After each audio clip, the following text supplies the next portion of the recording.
Bismillahirrahmanirrahim. Assalamualaikum warahmatullahi wabarakatuh. Alhamdulillahi rabbil alamin. Wa bihi nasta'inu ala umuri dunya waddin. Wa sallallahu wa sallama ala nabiyyina Muhammadin wa ala alihi wa sahbihi ajma'in. Ya ayyuhalladzina amanu taqullaha haqqa tuqatih wa la tamutunna illa wa antum muslimun. Bagaimana kabar Bapak Ibu semuanya? Sehat? Sudah ngerasa capek kayaknya? Tetap semangat ya. Meskipun mungkin sudah merasa lelah dengan penantian, dan mungkin karena perjalanan menuju bandara lumayan cukup jauh, kayaknya saya lebih jauh gitu. Saya dari Banyumas, jadi perjalanan pakai kereta 5 sampai 6 jam. Bapak Ibu semuanya, tamu-tamu Allah yang dimuliakan oleh Allah Subhanahu wa Ta'ala, pada kesempatan kali ini perkenalkan, saya selaku tour leader dan ustadz pembimbing. Nama saya Zakaria Ahmad, pengasuh Pondok Pesantren Riyadhus Shalihin di Banyumas, Jawa Tengah. Alhamdulillah diamanahi untuk menemani perjalanan suci Bapak Ibu semuanya dalam jadwal 3 Oktober sampai 11 Oktober insyaallah. Insyaallah saya yang diamanahi untuk menemani Bapak Ibu semuanya terkait dengan pembimbingan, terkait dengan masalah peribadahan di sana. Semoga nantinya Allah Ta'ala senantiasa membukakan keberkahannya bagi kita semuanya. Amin ya rabbal alamin. Bapak Ibu sekalian yang dimuliakan oleh Allah, ada perkara yang perlu saya sampaikan di kesempatan yang berbahagia kali ini. Yang pertama adalah terkait dengan meluruskan niat, bahwa kita mau melaksanakan perjalanan suci, maka bersihkan niat kita dari apa-apa yang bisa mengotorinya. Berupa apa? Berupa niatan-niatan untuk mendapatkan keduniawian.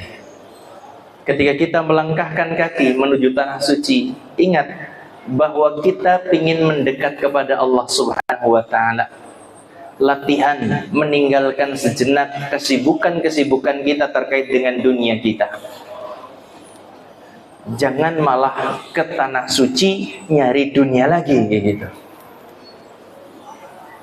Sering saya ingatkan kepada jamaah, ketika sampai di sana, itu Masjidil Haram itu tempat yang mustajab. Saya katakan, jamaah, tolong di sini ini jangan minta dunia lagi sama Allah. Minta silakan, tapi jangan skala prioritas dunia terus yang diminta. Karena apa? Sekarang aja kita itu hartanya kan belum sampai ratusan miliar ya.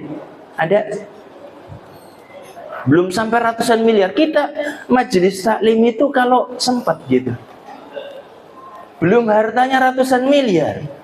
Kita kalau diajak untuk proyek kebaikan kita, saya nggak ada sempat. Untuk takziah ke saudara yang meninggal, kita belum ada sempat dan lain sebagainya. Lalu bagaimana kalau seandainya kita di tempat mustajab Bapak Ibu, di sana kita minta sama Allah, ya Allah, pulang dari tanah suci, saya pengen aset usaha saya 250 miliar. Misalnya seperti itu. Ketika dikabulkan, kira-kira peluang untuk jamaah masjid tambah rajin atau tambah sibuk? Tambah sibuk tentunya. Untuk hadir di majelis taklim yang kita asetnya baru berapa? Majelis taklim itu setengah jam, 45 menit, paling kayak gitu. Itu aja kadang-kadang datangnya telat, nggak ada catatan. Subhanallah. Maka saya sering mengingatkan kepada jamaah, di sana itu minta selamat dari neraka, di sana itu minta surga kepada Allah Subhanahu wa Ta'ala. Dimudahkan hisab, dimudahkan kita menghadapi pertanyaan mungkar dan nakir. Itu yang kita persiapkan.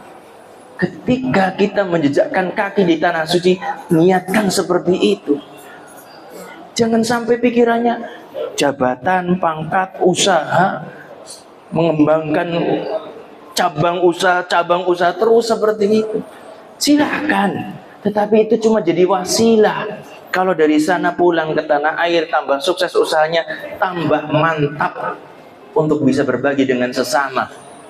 Ada proyek kebaikan, bangun misalnya panti asuhan. Ada proyek kebaikan misalnya bangun masjid. Alhamdulillah dengan seperti itu. Jadi Bapak Ibu yang dimuliakan oleh Allah, ingat, kita datang ke tanah suci mencari pahala. Jangan sia-siakan kesempatan di tanah suci. Bapak Ibu, sholat sekali di tanah suci seperti sholat di kampung halaman kita 270 tahun lebih. Sekali sholat. Maka alangkah meruginya kalau seandainya kita di Mekah, kemudian kita tersibukkan dengan jalan-jalan, nyari tempat-tempat yang aneh-aneh, yang katanya kayak gini, yang katanya kayak gini, katanya kayak gini. Katanya Nabi pernah singgah di sini, katanya Nabi pernah duduk di sini dan lain sebagainya.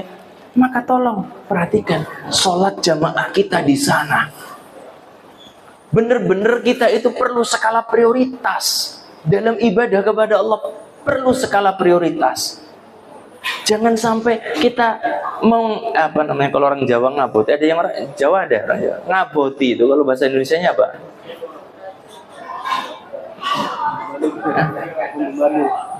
Ngaboti itu istilahnya apa?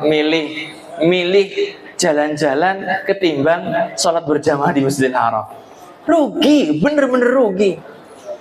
Karena apa? Di sana ada fadilah yang sangat luar biasa. Maka yang pertama tadi, luruskan niat karena Allah. Kita bisa sampai ke sana bukan karena apa yang kita miliki, tetapi Allah yang menggerakkan hati kita, Allah yang mendatangkan rizki kepada kita hingga kita sampai ke tanah suci. Pahami itu, kuatkan itu dalam diri kita. Kemudian yang kedua, ketika kita melaksanakan perjalanan suci, perjalanan umrah, maka kita tertuntut untuk meneladani panutan kita, sang Nabi mulia Nabi Muhammad sallallahu alaihi wasallam. Nabi sallallahu alaihi wasallam bersabda, "Khudhu anni manasikakum." Ambillah dariku manasik haji kalian. Cara ibadah haji, cara ibadah umrah itu ambil dari Nabi sebagai bentuk kesetiaan kita kepada sang Nabi mulia Nabi Muhammad sallallahu alaihi wasallam. Semoga dengan kita memaksimalkan belajar, nanti insya Allah masih ada pembekalan manasik di Madinah. Dengan seperti itu, nanti kita akan mendapatkan pahala maksimal. Kita sudah berusaha menghadirkan niatan yang ikhlas karena Allah semata, kemudian ditambahi lagi dengan mengerjakan ibadah tersebut sesuai dengan contoh dari Nabi Shallallahu Alaihi Wasallam. Karena inilah yang menjadi syarat diterimanya amal. Ikhlas karena Allah semata, dan yang kedua sesuai dengan contoh dari Nabi kita Muhammad Sallallahu Alaihi Wasallam. Ini pesan terkait dengan ibadah kita nanti di tanah suci. Kemudian pesan yang kedua yang ingin saya sampaikan kepada Bapak Ibu semuanya adalah kita adalah bersaudara, seiman, seakidah, dan kita dipertemukan di travel Namira. Kita insya Allah ta'aruf, saling kenal satu dengan yang lainnya. Tolong dijaga kekompakan. Jangan suka nyalah-nyalahin. Misalnya ini pengalaman ya. Kalau Bapak Ibu salah satunya ada yang suka transit ke toilet gitu ya misalnya. Jangan sampai yang lainnya pada, oh Bapak ini lagi, oh Ibu ini lagi yang kesasar kan, yang nyasar itu Ibu ini. Jangan jadi omongan seperti itu tidak baik.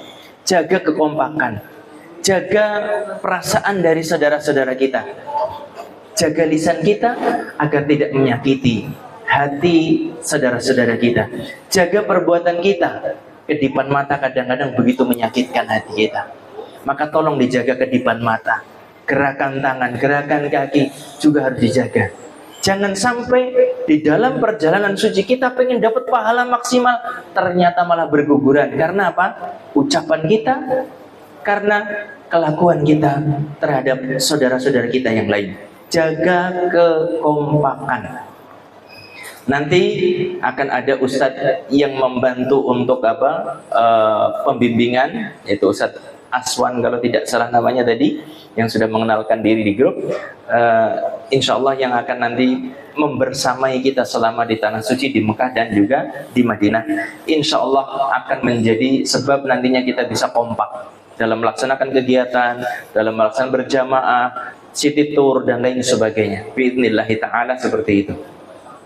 Ini yang kedua. Jadi tolong dijaga kekompakan. Kita itu bersaudara, dipersaudarakan oleh Allah karena iman, karena seakidah, sekeyakinan antara kita dengan yang lainnya. Kemudian pesan yang ketiga terkait dengan menjaga kesehatan selama di Tanah Suci. Saya pesan sama Bapak sama Ibu semuanya, tolong meskipun pengen minum dingin, jangan minum dingin. Di sana air Zam-Zam itu ada yang dingin, ada yang tidak dingin. Cari yang tidak dingin untuk menjaga stamina kita. Karena kita itu di sana sedang lelah, sedang letih, memang nyaman banget kalau minum dingin.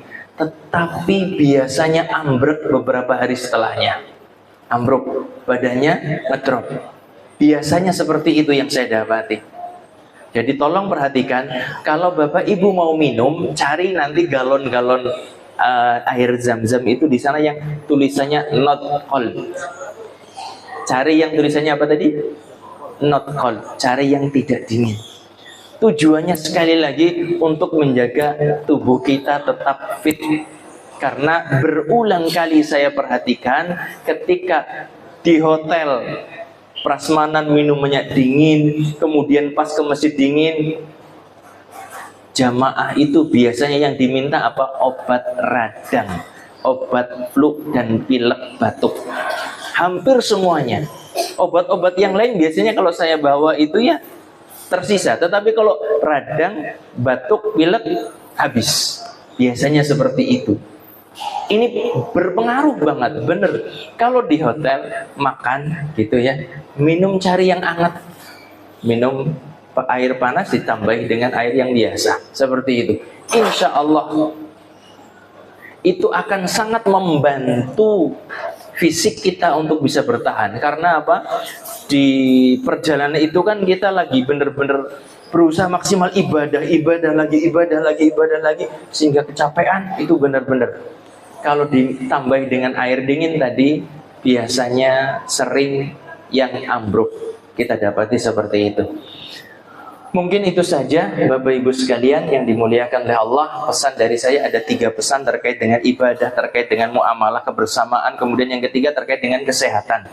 Semoga yang sedikit ini bermanfaat. Kurang lebihnya mohon maaf. Sekali lagi tadi sekedar perkenalan sebenarnya dari saya. Nama saya tadi siapa? Zakaria Ahmad.